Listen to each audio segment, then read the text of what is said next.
الذي باركنا حوله لنريه من آياتنا إنه هو السميع البصير. قال الله تعالى في مقام آخر: ثم دنا فتدلى فكان قاب قوسين أو أدنى فأوحى إلى عبده ما أوحى. صدق الله العظيم. إن الله وملائكته يصلون على النبي يا أيها الذين آمنوا صلوا عليه وسلموا تسليما. اللهم صل على سيدنا مولانا محمد وعلى آله وصحبه وبارك وسلم صلاة وسلاما عليك يا رسول الله، صلاة وسلاما عليك يا حبيب الله. مولاي صل وسلم دائما أبدا على حبيبك خير الخلق كلهم. سريت من حرم ليلا إلى حرمي كما ترى البدر في تاج من الظلم، وبت ترقى إلى أن نلت منزلة من قاب قوسين لم تدرك ولم ترمي. منزه عن شريك في محاسنه فجوهر الحسن فيه غير منقسم.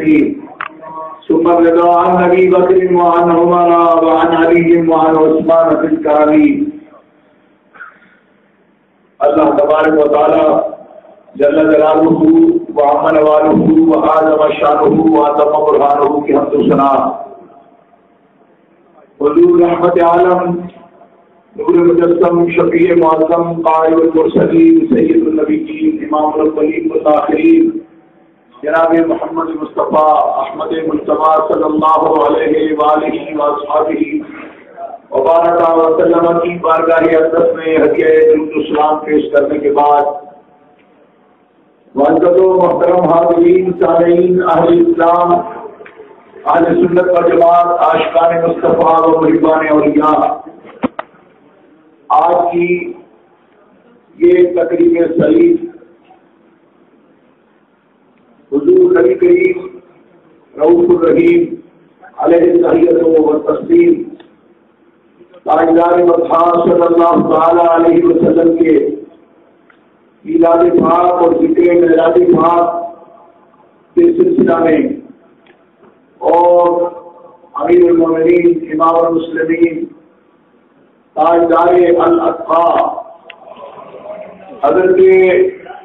سیدنا مولانا ابو بکر الصدیق رضی اللہ تعالی عنہ وارضاہ عنہ اور خواجہ خواجگاہ دستگیر بے کساں آفتاب نقشبندیت حضرت خواجہ خواجگاہ قبلہ خواجہ صوفی محمد اسلم صاحب نقشبندی مجددی رحمت اللہ تعالی علیہ رحمت واسعہ، ان کے اس سے مقدس و مطہر کی یہ تقریب سعید محترم و مکرم جناب قبلہ صوفی عبدالرشید صاحب نقشبندی مجددی اسلمی حفظہ اللہ، اور محترم و مکرم جناب قبلہ صوفی ڈاکٹر عبد المحمود صاحب نقشبندی مجددی اسلمی متضلہ، انہوں نے سجائی ہے اور آپ کو حکم فرمایا اس محفل مقدس میں حاضری کا شرف حاصل کروں. الحمدللہ اس سلسلہ عالیہ کا یہ سالانہ عظیم اجتماع ہوتا ہے جو ہر سال بڑی اہتمام کے ساتھ منعقد کیا جاتا ہے، اور اختر کو بھی بڑی محبت سے وہ یاد فرماتے ہیں. آج پھر اس سلسلہ عالیہ کو اس عظیم الشان اجتماع میں تصویر خواجہ خواجگاہ، تنویر خواجہ خواجگاہ، قافلہ سالار نقشبندیہ صاحبزادہ والا شان حضرت قبلہ صاحبزادہ صوفی لہذا احمد صاحب نقشبندی مجددی اسلمی دعوت برکات العالیہ بلغ اللہ تعالی الی ذروۃ الکمال وادام اللہ ظلہ علی رؤوس المسترشدین. آپ کی قیادت میں اور صدارت میں حضرت خواجہ خواجگاہ کے تمام خلفائے کرام بالخصوص منظور نظر خواجہ خواجگاہ حضرت پیر طریقت راہبر شریعت خواجہ صوفی ارشد محمود صاحب نقشبندی مجددی اسلمی دعوت برکات العالیہ اور حضرت خواجہ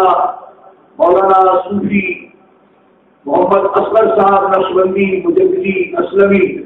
دعوت برکات العالیہ اور حضرت قبلہ صوفی محمد اسلم صاحب نقشبندی مجددی اسلمی دعوت برکات العالیہ، دیگر معزز و مکرم خلفائے کرام اور اس سلسلہ عالیہ کے تمام سفیر اور عاشقان مصطفیٰ، ان کی موجودگی میں آج آپ کے سامنے آج کے عرس مقدس کی تقریب میں ذکر معراج پاک سے گفتگو کا آغاز کرتا ہوں کہ اللہ احکم الحاکمین جل وعلا نے اپنے پیارے حبیب امام الانبیاء جناب محمد رسول اللہ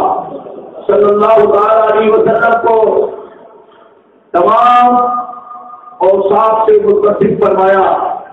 اور تمام کمالات سے مزین فرمایا، لیکن آپ کے علم کی اور آپ کے مشاہدہ کی وسعت کی انتہا یہ ہے کہ ہمارے آقا نہ صرف ساری مخلوق کے علوم کے بارے میں اللہ احکم الحاکمین سے دیے ہوئے علم سے واقف ہیں اور آشنا ہیں اور اس سے اپنے سینہ کو روشن فرمائے ہوئے ہیں، بلکہ اللہ احکم الحاکمین نے شب معراج میں اپنی ذات پاک کا دیدار اپنے حبیب کو عطا فرما کے ان کے علم کی یہ وسعت بیان فرمائی کہ میرا حبیب نہ صرف ساری مخلوق کا عالم ہے بلکہ خالق کی ذات کا علم بھی صرف میرا حبیب جانتا ہے۔ علماء نے اس بات کی تصریح فرمائی ہے، یعنی صراحت سے اس بات کو بیان فرمایا ہے اور یہ محدثین کا مطلب ہے، وہ فرماتے ہیں کہ اللہ احکم الحاکمین کی ذات کے عارف تو ہو سکتے ہیں مگر عالم کوئی نہیں ہوتا، پہچان کر سکتے ہیں لیکن جاننے کا دعویٰ کوئی نہیں کر سکتا۔ کیوں کہ علم کہتے ہیں کلیات کے جاننے کو اور معرفت کہتے ہیں جزیات کے جاننے کو، تو ذات باری تعالیٰ کے بارے میں صفات کا ادراک تو ہو سکتا ہے لیکن ذات کا ادراک کیسے ہوگا؟ اگر کسی ہستی کو ذات باری تعالیٰ کے بارے میں یہ دعویٰ ہے کہ میں اپنے رب کو جانتا ہوں تو وہ اکیلے سب نبیوں کے سردار ہمارے آقا جناب محمد مصطفیٰ ہے جن کا یہ دعویٰ ہے ملتا ہے، وہ آپ کا کام کائنات میں اللہ کا سب سے بڑا عالم محمد رسول اللہ ہے، نہ ان سے پڑھ کے کوئی خدا کو جاننا ہے نہ پڑھ کے کوئی جان سکے گا کہ جتنا ہے اس کا مطلب اپنے اپنے عزیز کو کام ہوگا۔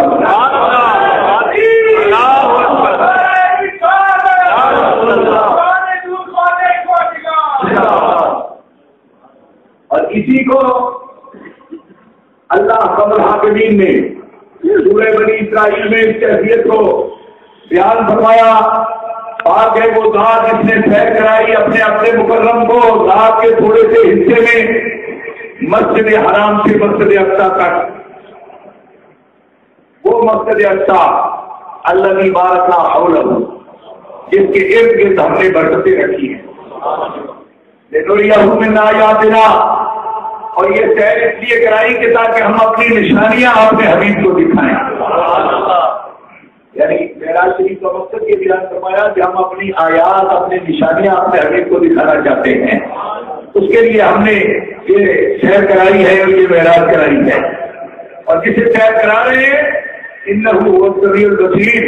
وہ سننے والا بھی ہے اور دیکھنے والا بھی ہے، یعنی اس میں یہ طاقت ہے کہ وہ آیات کو دیکھ سکے، اسی لیے ہم نے اس کو آیات دکھائی ہے۔ یا صرف اس مرحلے پر میں دو مسئلے عرض کر سکوں گا۔ ایک مسئلہ تو یہ اللہ کی بارک کا حولہ، وہ مسجد جس کے ارد گرد ہم نے برکتیں رکھی، سب سے پہلے ہم زمین پر یہ سفر